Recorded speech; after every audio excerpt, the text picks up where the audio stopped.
that all of this was coming. To have my father, 102, it truly is amazing. So I'm wondering, like, wonder how old I'm gonna live. I feel a little older. I think the secret is I would call myself a survivor. See, I survived the Black Wall Street massacre in 1921.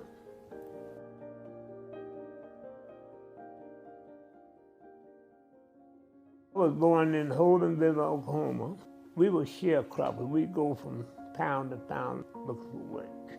So my dad decided to move.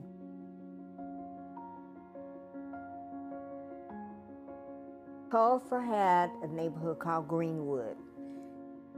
And this neighborhood, which is referred to as Black Wall Street, they had everything. They had restaurants, they had a hotel, they had a black newspaper, everything you could think of to be self-sufficient in that community.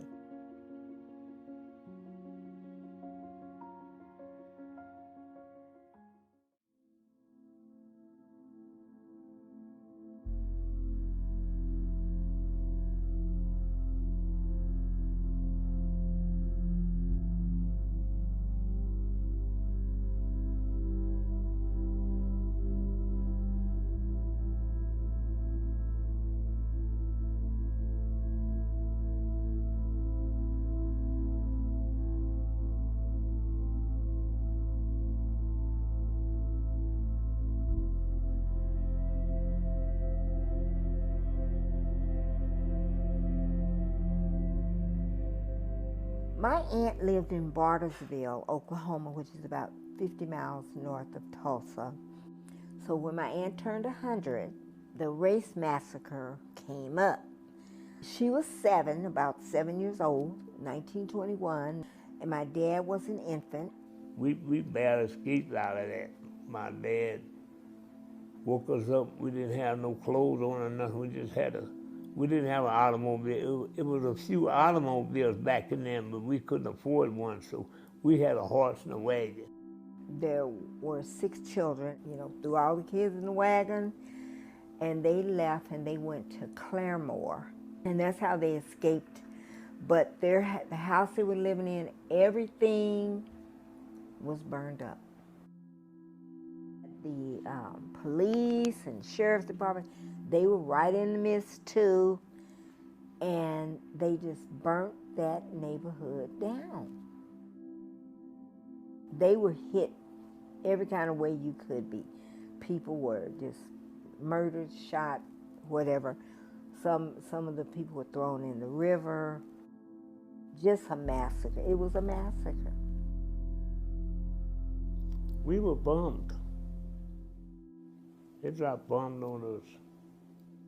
And my dad managed to get out of there.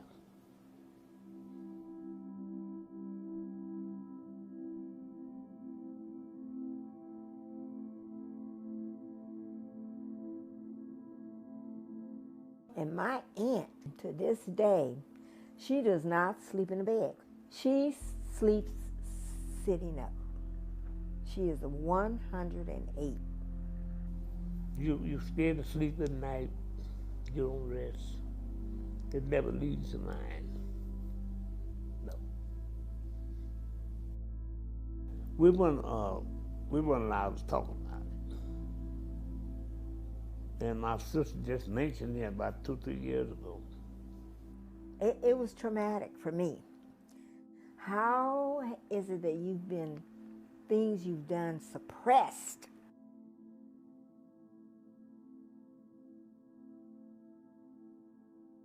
I again thank our witnesses for being with us this morning. We really do look forward to your testimony, and I'll tell you, we don't have many centenarians testify before our committees. Sadly, many Americans today are not even aware that this massacre took place, and I hope that this hearing can serve to educate the public about what happened. I still smell smoke and see fire. I still see black businesses being burned.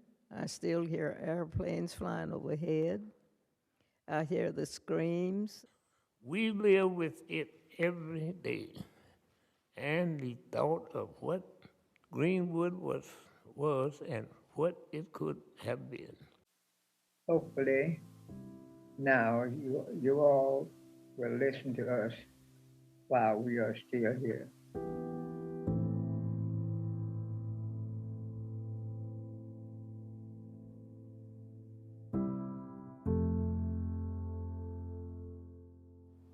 It could happen again. We don't know. We have a foundation called Justice for Greenwood. All comes out, the money will be for education and training. It's sad when you look at that neighborhood and then you go to other parts of Tulsa and you look at the thriving other neighborhoods. And that neighborhood is not.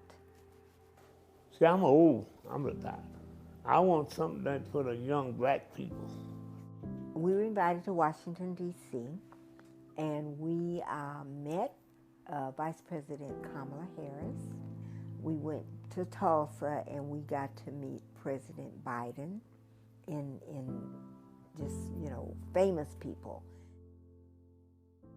I would like him to see some results, see something positive happen. I really would, before the Lord brings him on home.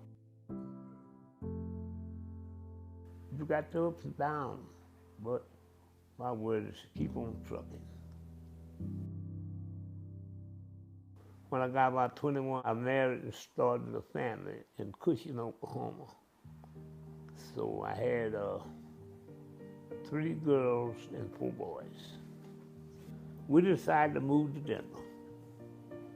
70s to me was the best time in Denver. You could get a job in the 70s. Some people just give up, and then you have others like my dad who just said, I've got a family, and go forward.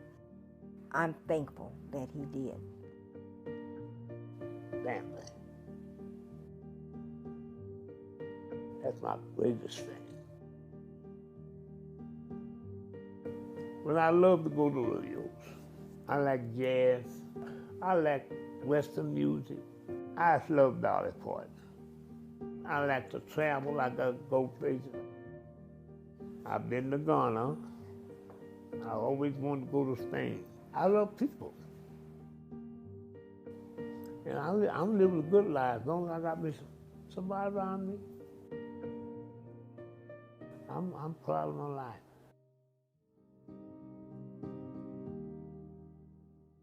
I think I'm gonna live to get 130 years old. I love life.